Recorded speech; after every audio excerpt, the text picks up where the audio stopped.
ಪ್ರಿಯ ವಿದ್ಯಾರ್ಥಿಗಳೇ, ಹಿಂದಿನ ತರಗತಿಯಲ್ಲಿ ನೀವು ಈ ನೀರಾವರಿ ಅಂದರೆ ಏನು ಹಾಗೂ ಈ ಬೆಳೆಯ ರಕ್ಷಣೆ ಯಾವ ರೀತಿ ನಿರ್ವಹಣೆಯನ್ನು ಮಾಡ್ತಾರೆ ಅನ್ನೋದ್ರ ಬಗ್ಗೆ ನೀವು ತಿಳ್ಕೊಂಡ್ರಿ.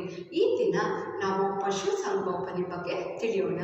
ಯಾವ ರೀತಿ ವಿವಿಧ ಬಗೆಯ ಪ್ರಾಣಿಗಳನ್ನು ಸಾಕಿ ಈ ಸಂಗೋಪನೆಯನ್ನು ಮಾಡ್ತಾರೆ ಅನ್ನೋದ್ರ ಬಗ್ಗೆ ನಾವು ತಿಳ್ಕೊಳ್ಳೋಣ.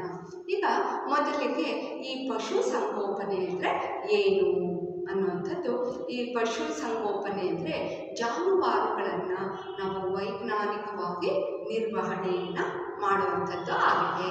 ಅದೇ ರೀತಿ ಅದು ಈಗ ಏನಪ್ಪ ಇದು ಈ ಪಶು ಸಂಗೋಪನೆ ಅಂದರೆ ವೈಜ್ಞಾನಿಕ ನಿರ್ವಹಣೆ ಅಂದರೆ ಏನು ಅಂದರೆ ಇದರಲ್ಲಿ ಪೋಷಣೆ, ಅವುಗಳ ಪೋಷಣೆ ಸಂಬಂಧಪಟ್ಟಿರುವಂಥದ್ದಾಗಲಿ ಅಥವಾ ಸಂತಾನೋತ್ಪತ್ತಿ ಆಗಲಿ ಅಥವಾ ಅವುಗಳಿಗೆ ಬರುವಂತಹ ರೋಗಗಳ ನಿರ್ವಹಣೆ ಆಗಲಿ, ಇದೆಲ್ಲವನ್ನು ಪಶು ಸಂಗೋಪನೆ ಒಳಗೊಂಡಿರುತ್ತೆ. ಈಗ ಈ ಪ್ರಾಣಿಗಳ ಆಧಾರಿತ ಕೃಷಿ ಅಂದರೆ ಈಗ ಉದಾಹರಣೆಗೆ ದನ ಆಗಿರ್ಬೋದು, ದನಗಳನ್ನು ಸಾಕುವಂಥದ್ದಾಗಿರ್ಬೋದು, ಮೇಕೆ ಆಗಿರ್ಬೋದು, ಕುರಿ ಆಗಿರ್ಬೋದು ಅಥವಾ ಕೋಳಿ ಆಗಿರ್ಬೋದು, ಈ ರೀತಿ ಅಥವಾ ಈ ಜೇನು ಸಾಕಾಣಿಕೆ ಆಗಿರ್ಬೋದು ಅಥವಾ ಮೀನುಗಾರಿಕೆ ಆಗಿರ್ಬೋದು. ಸೊ ಇವೆಲ್ಲವನ್ನು ಒಳಗೊಂಡಿರುವಂತಹ ಈ ಪ್ರಾಣಿ ಆಧಾರಿತ ಕೃಷಿ ಆಗಿದೆ. ಈ ರೀತಿ ಈಗ ಮೊದಲನೇದಾಗಿ ಈ ದನಗಳ ಸಾಕಾಣಿಕೆ ಯಾವ ರೀತಿ ಮಾಡ್ತಾರೆ ಅನ್ನುವಂಥದ್ದನ್ನು ನಾವು ತಿಳ್ಕೊಳ್ಳೋಣ. ಈಗ ಕ್ಷೀರೋತ್ಪಾದನಾ ಅವಧಿ ಅಂದರೆ ಎರಡು ರೀತಿಯಾಗಿರುವಂತಹ ಅಂದರೆ ಎರಡು ಉದ್ದೇಶಕ್ಕಾಗಿ ಈ ದನಗಳ ಸಾಕಾಣಿಕೆ ಆಗುತ್ತೆ. ಈಗ ಮೊದಲನೇದಾಗಿ ಇವುಗಳನ್ನು ಕ್ಷೀರ ಉತ್ಪಾದನೆಗಾಗಿ ಅಂತ ಹೇಳ್ತೀವಿ. ಅಂದರೆ ಹಾಲನ್ನು ಉತ್ಪಾದನೆ ಮಾಡಲಿಕ್ಕೆ ಅಂದರೆ ಅವುಗಳ ಉತ್ಪಾದನೆ ಹೆಚ್ಚಿಸಿಬಿಟ್ಟು ಅವುಗಳಿಗೋಸ್ಕರ ಈ ಪಶು ಸಾಕಾಣಿಕೆಯನ್ನು ಮಾಡ್ತಾರೆ, ಹಾಲಿಗೋಸ್ಕರ. ಎರಡನೇದಾಗಿ ಈಗ ಉದಾಹರಣೆಗೆ ಉಳುಮೆ ಆಗಿರ್ಬೋದು ಅಥವಾ ಈ ನೀರಾವರಿಗೋಸ್ಕರ ಆಗಿರ್ಬೋದು ಅಥವಾ ಅವುಗಳನ್ನು ಏನಂದರೆ ಸಾಕಾಣಿಕೆಗೋಸ್ಕರನೂ ಸಹ ಇವುಗಳನ್ನು ಮಾಡುವಂಥದ್ದು ಆಗಿರ್ಬೋದು. ಸೊ ಈ ರೀತಿ ಎರಡು ಉದ್ದೇಶಕ್ಕಾಗಿ ದನಗಳ ಸಾಕಾಣಿಕೆಯನ್ನು ಮಾಡ್ತಾರೆ. ಈಗ ಏನಂದರೆ ಈಗ ಈ ಭಾರತದಲ್ಲಿ ಹಸುಗಳನ್ನು ಅಂದರೆ ಎರಡು ವಿಧಗಳ ಹಸು ಅಂದರೆ ಈಗ ಬಾಸ್ ಇಂಡಿಕಸ್ ಅಂತ ಕರೀತಾರೆ. ಅಂದರೆ ಪ್ರಭೇದ, ಈ ರೀತಿಯಾಗಿರುವಂಥ ಹಸುಗಳ ಪ್ರಭೇದ ಆಗಿರ್ಬೋದು ಅಥವಾ ಬಾಸ್ ಬುಬಾಲಿಸ್ ಅನ್ನುವಂಥ ಎಮ್ಮೆಗಳ ತಳಿಯವು. ಸೊ ಆ ಪ್ರಭೇದಗಳು ಆಗಿರ್ಬೋದು. ಈ ರೀತಿ ಇವುಗಳನ್ನು ಸಾಕುವಂಥದ್ದಾಗಿರ್ಬೋದು. ಅಥವಾ ಈ ಹೈನು, ಈಗ ಈ ಹಾಲನ್ನು ಉತ್ಪಾದನೆ ಮಾಡುವಂತಹ ಈ ಪ್ರಾಣಿಗಳಿಗೆ ಹೈನು ಪ್ರಾಣಿಗಳು ಅಂತ ಕರೀತಾರೆ. ಅಥವಾ ಈ ಕೃಷಿ ಉದ್ದೇಶಕ್ಕಾಗಿ ಬಳಸುವಂತಹ ಪ್ರಾಣಿಗಳಿಗೆ ನಾವು ಬರಡು ಪ್ರಾಣಿಗಳು ಅಂತ ಕರಿತೀವಿ. ಈ ರೀತಿ ಈಗ ಈ ಕ್ಷೀರೋತ್ಪಾದನೆ ಅಂತ ಕರಿತೀವಿ. ಅಂದರೆ ಕ್ಷೀರೋತ್ಪಾದನೆ ಅವಧಿ ಅಂದರೆ ಹಸು ಕರು ಹಾಕಿದ ನಂತರ ಹಾಲನ್ನು ಅದು ನೀಡುತ್ತೆ. ಆ ಹಾಲನ್ನು ಅಂದರೆ ಅವುಗಳ ಉತ್ಪಾದನೆಯನ್ನು ಜಾಸ್ತಿ ಮಾಡ್ತಾರೆ. ಅಂದರೆ ಲಾಭಕ್ಕಾಗಿ ಅವುಗಳ ಉತ್ಪಾದನೆಯನ್ನು ಜಾಸ್ತಿ ಮಾಡುವಂಥದ್ದು. ಸೊ ಈ ರೀತಿ ಕ್ಷೀರೋತ್ಪಾದನಾ ಅವಧಿ ಅಂತ ಕರೀತಾರೆ ಆ ಅವಧಿಯನ್ನು. ಸೊ ಕ್ಷೀರೋತ್ಪಾದನೆ ಅವಧಿಯನ್ನು ಹೆಚ್ಚಿಸೋದ್ರ ಮೂಲಕ ಹಾಲಿನ ಉತ್ಪಾದನೆಯನ್ನು ಹೆಚ್ಚಿಸ್ಬೋದು. ಈಗ ಬೇರೆ ಬೇರೆ ರೀತಿಯಾಗಿರುವಂತಹ ಹಸುಗಳ ತಳಿಯನ್ನು ನೀವೇ ನೋಡಿರ್ತೀರ. ಅದೇ ರೀತಿ ಉದಾಹರಣೆಗೆ ಈಗ ವಿದೇಶಿ ತಳಿ ಆಗಿರ್ಬೋದು ಅಥವಾ ಅನ್ಯ ದೇಶ ತಳಿಗಳು ಆಗಿರ್ಬೋದು ಅಥವಾ ಸ್ವದೇಶಿ ತಳಿಗಳು ಆಗಿರ್ಬೋದು. ಅಂದರೆ ನಮ್ಮ ಭಾರತದಲ್ಲಿ ವಿಭಿನ್ನ ತಳಿಗಳು ಇರ್ತವೆ. ಅದೇ ರೀತಿ ಈಗ ವಿದೇಶಿ ಅಥವಾ ಅನ್ಯ ದೇಶಿ ತಳಿಗಳು ಯಾವಪ್ಪ ಅಂದರೆ ಜೆರ್ಸಿ ಆಗಿರ್ಬೋದು, ಅಥವಾ ಈ ಬ್ರೌನ್ ಸ್ವಿಸ್ ಅಂತ ಕರೀತಾರೆ. ಸೊ ಈ ಬ್ರೌನ್ ಸ್ವಿಸ್ ಆಗಿರ್ಬೋದು. ಈ ರೀತಿ ಈಗ ಸ್ಥಳೀಯ ತಳಿ ಅಂದರೆ ಈ ಸಿಂಧ್, ಸಾಹಿವಾಲ್ ಅನ್ನುವಂಥವು ತಳಿಗಳು, ಅಥವಾ ಬೇರೆ ಬೇರೆ ತಳಿಗಳು. ಇವುಗಳನ್ನು ಮತ್ತೆ ಪುನಃ ಈ ಸಂಕಲನ ಮಾಡಿಬಿಟ್ಟು ಹೊಸ ಹೊಸ ತಳಿಗಳನ್ನು ಅಭಿವೃದ್ಧಿ ಪಡಿಸ್ಬೋದಾಗಿದೆ. ಅದೇ ರೀತಿ ಈಗ ದನಗಳು, ಈಗ ಬರೀ ಅಷ್ಟೇ ಅಲ್ಲ, ಈ ದನಗಳ ಸಾಕಾಣಿಕೆಯಲ್ಲಿ ನಾವೀಗ ಹಾಲನ್ನು ಉತ್ಪಾದಿಸುವಾಗ ಬರೀ ಹಾಲನ್ನು ಉತ್ಪಾದಿಸೋದು ಅಷ್ಟೇ ಅಲ್ಲ, ಅವುಗಳ ನಿರ್ವಹಣೆ ಬಹಳ ಮುಖ್ಯ ಆಗಿರುತ್ತೆ. ಈಗ ಹೈನು ಪ್ರಾಣಿಗೆ ಅಗತ್ಯವಾಗಿರುವಂತಹ ಆಹಾರ ಪೂರೈಸಬೇಕಾಗಿರುತ್ತೆ.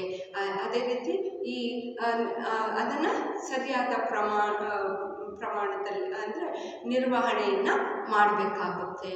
ಜೊತೆಗೆ ಈ ಕ್ಷೀರೋತ್ಪಾದನಕ್ಕೆ ಬೇಕಾಗಿರುವಂತಹ ಆಹಾರವನ್ನು ಸಹ ನಾವು ಈ ಅಂದರೆ ಜಾನುವಾರುಗಳಿಗೆ ನೀಡಬೇಕಾಗುತ್ತೆ. ಅದೇ ರೀತಿ ಈ ದನಗಳು ಕೆಲವು ಸಲ ಬರೀ ಆಹಾರ ಅಷ್ಟೇ ನೀಡುತ್ತಲ್ಲದೆ ಕೆಲವು ಸಲ ಈ ದನಗಳಿಗೆ ರೋಗಗಳು ಸಹ ಉಂಟಾಗ್ತವೆ. ಸೊ ಈ ರೀತಿ ಈಗ ಕೆಲವು ಸಲ ಭಾಳಷ್ಟು ದನಗಳು ರೋಗಗಳಿಂದ ನರಳುತ್ತವೆ. ಈಗ ಉದಾಹರಣೆಗೆ ಈ ಚರ್ಮ ರೋಗ ಆಗಿರ್ಬೋದು, ಅಥವಾ ಈ ಜಠರದಲ್ಲಿ ಅಂದರೆ ಕರುಳಿಗೆ ಹಾನಿಯನ್ನು ಉಂಟು ಮಾಡುವಂತಹ ಹುಳಗಳು ಇರ್ತವೆ. ಲಿವರ್ ಫ್ಲೂಕ್ ಅಂತ ಕರೀತಾರೆ. ಅಂದರೆ ಈ ಪಿತ್ತಕೋಶಕ್ಕೆ ಅವು ಈ ಜಾನುವಾರುಗಳಿಗೆ ಹಾನಿಯನ್ನು ಉಂಟು ಮಾಡುವಂಥವು. ಅದೇ ರೀತಿ ಈಗ ಹಲವು, ಈಗ ಅಷ್ಟಲ್ಲದೆ ಹಲವು ವೈರಸ್ಗಳು, ಬ್ಯಾಕ್ಟೀರಿಯಾಗಳು, ಆಮೇಲೆ ಈ ಅನೇಕ ರೋಗಗಳನ್ನು ಉಂಟು ಮಾಡುವಂತಹ ಈ ಸೂಕ್ಷ್ಮ ಜೀವಿಗಳು ಸಹ, ಅಂದರೆ ವೈರಸ್ಸು, ಬ್ಯಾಕ್ಟೀರಿಯಾಗಳು, ಈಗ ಕಾಲ್ಬಾಯಿ ಜ್ವರ ಅಂತ ಕರೀತಾರಲ್ವ. ಸೊ ದನಗಳಿಗೆ ಈ ರೀತಿ ಬೇರೆ ಬೇರೆ ಕಾಯಿಲೆಗಳು ಎಲ್ಲ ಉಂಟಾಗ್ತವೆ. ಸೊ ಆ ರೀತಿ ಅವುಗಳನ್ನು ಸಹ ನಾವು ನಿರ್ವಹಣೆಯನ್ನು ಮಾಡಬೇಕಾಗುತ್ತೆ. ಅಂದರೆ ಆಗಾಗ್ಗೆ ಅವುಗಳಿಗೆ ಲಸಿಕೆಯನ್ನು ನಾವು ನೀಡಬೇಕಾಗುತ್ತೆ. ಈಗ ನೆಕ್ಸ್ಟು ಈ ಕೋಳಿ ಸಾಕಾಣಿಕೆ. ಈಗ ಇದನ್ನು ನಾವು ಪೌಲ್ಟ್ರಿ ಅಂತಲೂ ಸಹ ನಾವು ಕರಿತೀವಿ. ಈಗ ಮೊಟ್ಟೆ ಮತ್ತು ಮಾಂಸಕ್ಕಾಗಿ ಈ ಕೋಳಿಗಳನ್ನು ಅಂದರೆ ಸಾಕಾಣಿಕೆಯನ್ನು ಮಾಡ್ತಾರೆ. ಈಗ ಕೋಳಿಗಳಲ್ಲೂ ಸಹ ವಿವಿಧ ಬಗೆಯ ಅಂದರೆ ಈ ಕೋಳಿಗಳನ್ನು ಬೆಳೆಸುವುದನ್ನು ನಾವು ಈ ಕೋಳಿ ಸಾಕಾಣಿಕೆ ಅಂತ ಕರಿತೀವಿ. ಅಂದರೆ ಯಾಕೆಂದರೆ ನಾವು ಈ ಕೋಳಿಯನ್ನು ಮೊಟ್ಟೆ ಅಥವಾ ಮಾಂಸಗಳಿಗೆ ನಾವು ಬಳಸ್ತೀವಿ. ಅದೇ ರೀತಿ ಈಗ ಮೊಟ್ಟೆಗಳನ್ನು ಉತ್ಪಾದನೆ ಮಾಡುವಂತಹ ಈ ಕೋಳಿಗಳಿಗೆ ಲೇಯರ್ಸ್ ಅಂತ ಕರೀತಾರೆ. ಅದೇ ನಾವು ಮಾಂಸಕ್ಕಾಗಿ ಬಳಸುವಂತಹ ಕೋಳಿಗಳಿಗೆ ನಾವು ಬ್ರಾಯ್ಲರ್ಸ್ ಅಂತ ಕರಿತೀವಿ. ಸೊ ಈ ರೀತಿ ಇದು ಈ ಅಂದರೆ ಮೊಟ್ಟೆ ಮತ್ತು ಈ ಮಾಂಸಕ್ಕಾಗಿ ಸುಧಾರಿತ ತಳಿಗಳನ್ನು ಇಲ್ಲಿ ಉತ್ಪಾದನೆಯನ್ನು ಅಂದರೆ ಸುಧಾರಿತ ತಳಿಗಳನ್ನು ಬಳಸಿಬಿಟ್ಟು ಸಾಕಾಣಿಕೆ ಮಾಡುವಂಥದ್ದು ಆಗಿದೆ. ಈ ರೀತಿ ಈಗ ಕೋಳಿಗಳನ್ನು ಕೋಳಿ ಫಾರ್ಮ್ಗಳಲ್ಲಿ ಇವುಗಳಿಗೂ ಸಹ ಆಹಾರ ಬೇಕಾಗುತ್ತೆ. ಹಾಗೆ ಅವುಗಳಿಗೆ ಏನಾದರೂ ರೋಗ ಉಂಟಾದರೆ ಅವುಗಳ ನಿರ್ವಹಣೆಯನ್ನು ಸಹ ಮಾಡಬೇಕಾಗುತ್ತೆ. ಅದೇ ರೀತಿ ಈಗ ಮೀನು ಉತ್ಪಾದನೆ. ಈಗ ನಮ್ಮ ಆಹಾರಗಳಲ್ಲಿ ಮೀನು ಇದು ಒಂದು ಪ್ರೋಟೀನನ್ನು ಹೊಂದಿರುವಂತಹ ಅಗ್ಗವಾಗಿರುವಂತಹ ಆಹಾರ ಪದಾರ್ಥ ಆಗಿದೆ. ಅದೇ ರೀತಿ ಮೀನುಗಳನ್ನು ಪಡೆಯಲಿಕ್ಕೆ ಎರಡು ವಿಧಾನಗಳು ಇವೆ. ಮೊದಲನೇದಾಗಿ ನೈಸರ್ಗಿಕ ವಿಧಾನ ಅಂತ ಕರೀತೇವೆ. ಅಂದರೆ ಈ ಕೆರೆಗಳಲ್ಲಿ, ಸಮುದ್ರಗಳಲ್ಲಿ ಈ ರೀತಿ ನಾವು ಮೀನುಗಳನ್ನು ಕೃಷಿ ಮಾಡುವಂಥದ್ದು ಆಗಲಿ, ಅಥವಾ ಮೀನು ಸಾಕಾಣಿಕೆ ಅಂದರೆ ನಮ್ಮ ಹೊಲಗಳಲ್ಲೇ ಒಂದು ಈ ಹೊಂಡಗಳನ್ನು ಮಾಡಿಬಿಟ್ಟು ಮೀನನ್ನು ಸಾಕುವಂಥದ್ದು ಆಗಿದೆ. ಅದೇ ರೀತಿ ಈಗ ಮೀನುಗಾರಿಕೆಯಲ್ಲಿ ಎರಡು ವಿಧಗಳು ಇವೆ. ಸಮುದ್ರ ಮೀನುಗಾರಿಕೆ ಮತ್ತು ಒಳನಾಡ ಮೀನುಗಾರಿಕೆ ಅಂತಂದು ಎರಡು ರೀತಿಯಾಗಿರುವಂತಹ ಮೀನುಗಾರಿಕೆಯನ್ನು ನಾವು ಕಾಣ್ಬೋದಾಗಿದೆ. ಬೇರೆ ಬೇರೆ ರೀತಿಯಾಗಿರುವಂತಹ ಮೀನಿನ ಮೊಟ್ಟೆಗಳನ್ನು ತಂದುಬಿಟ್ಟು ಸಾಕಾಣಿಕೆಯನ್ನು ಮಾಡ್ತಾರೆ. ಈಗ ಉದಾಹರಣೆಗೆ ಕಾಟ್ಲಾ ಮೀನು, ಬಿಳಿ ಕಾರ್ಪ್ ಅನ್ನುವಂಥದ್ದು, ರೋಹು ಮೀನು, ಅದೇ ರೀತಿ ಹುಲ್ಲು ಶಾರ್ಕ್ ಅಥವಾ ಸಾಮಾನ್ಯ ಶಾರ್ಕ್ಗಳು, ಈ ರೀತಿ ಅನೇಕ ವಿಧವಾಗಿರುವಂತಹ ಮೀನುಗಳನ್ನು ಈ ಪ್ರೋಟೀನ್ ಅಂಶ ಸಾಕಷ್ಟು ಹೊಂದಿರುವಂಥದ್ದು ಈ ಮೀನನ್ನು ಸಾಕಾಣಿಕೆಯನ್ನು ಮಾಡ್ತಾರೆ. ಈಗ ನೆಕ್ಸ್ಟ್ ಬರುವಂಥದ್ದು ಜೇನು ಹುಳ. ಈಗ ಈ ಜೇನು ತುಪ್ಪವನ್ನು ಸಾಮಾನ್ಯವಾಗಿ ನಾವು ಎಲ್ಲರೂ ಇಷ್ಟಪಡ್ತೀವಿ. ಜೊತೆಗೆ ಈ ಜೇನು ತುಪ್ಪವನ್ನು ನಾವು ವ್ಯಾಪಕವಾಗಿ ಬಳಸ್ಕೊಳ್ತಾ ಬರ್ತಾ ಇದ್ದೀವಿ.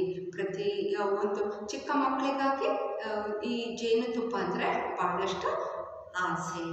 ಅದೇ ರೀತಿ ಈಗ ಈ ಜೇನನ್ನು ಉತ್ಪಾದನೆಗಾಗಿ ಅಂದರೆ ಜೇನು ಸಾಕಾಣಿಕೆ ಮಾಡುವುದು ಸಹ ಒಂದು ಕೃಷಿಯಾಗಿದೆ.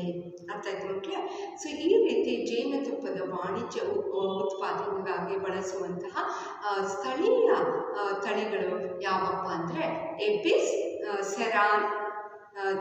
ಸೆರಾನಾ ಇಂಡಿಕಾ ಅಂದರೆ ಎಪಿಸ್ ಸೆರಾನಾ ಇಂಡಿಕಾ. ಇದು ಈ ಜೇನುನೊಣದ ವೈಜ್ಞಾನಿಕ ಹೆಸರು ಎಪಿಸ್ ಸೆರಾನಾ ಇಂಡಿಕಾ ಅನ್ನುವಂಥದ್ದು ಒಂದು ತಳಿ. ಸೊ ಇದನ್ನು ಭಾರತೀಯ ಜೇನುಹುಳ ಅಂತಂದು ಸಹ ಕರೀತಾರೆ. ಅದೇ ರೀತಿ ಎಪಿಸ್ ಡಾರ್ಸೆಟ್ ಅನ್ನುವಂಥದ್ದು, ಆಮೇಲೆ ಎಪಿಸ್ ಫ್ಲೋರೆ ಅನ್ನುವಂಥದ್ದು, ಇದು ಸಣ್ಣ ಈಗ ಕಲ್ಲು ಜೇನು ಅಥವಾ ಕೋಲು ಜೇನು ಅಂತಾರೆ, ಜೊತೆಗೆ ಸಣ್ಣ ಜೇನು ಅಂತಂದು ಸಹ ಕರೀತಾರೆ. ಈ ರೀತಿ ಬೇರೆ ಬೇರೆ ವಿಧವಾಗಿರುವಂತಹ ಜೇನು ತಳಿಗಳನ್ನು ಅಭಿವೃದ್ಧಿಪಡಿಸ್ಬಿಟ್ಟು ಜೇನು ಸಾಕಾಣಿಕೆಯನ್ನು ಮಾಡಿಬಿಟ್ಟು ಜೇನುತುಪ್ಪವನ್ನು ಸಾಕಷ್ಟು ವಾಣಿಜ್ಯ ಬಳಕೆಗಾಗಿ ಉತ್ಪಾದನೆಯನ್ನು ಮಾಡ್ತಾರೆ. ಅದೇ ರೀತಿ ಎಪಿಸ್ ಮೆಲ್ಲಿಫೆರಾ ಅನ್ನುವಂಥದ್ದು ಇದು ಒಂದು ಇಟಾಲಿಯ ಜೇನಿನ ಒಂದು ಪ್ರಭೇದ ಆಗಿದೆ. ಇದು ಸಾಕಷ್ಟು ಅಂದರೆ ಇದು ಅಧಿಕ ಜೇನನ್ನು ಉತ್ಪಾದಿಸುವಂತಹ ಒಂದು ತಳಿಯಾಗಿದೆ. ಯಾವುದಪ್ಪ ಅಂದರೆ ಎಪಿಸ್ ಮೆಲ್ಲಿಫೆರಾ ಅನ್ನುವಂಥದ್ದು.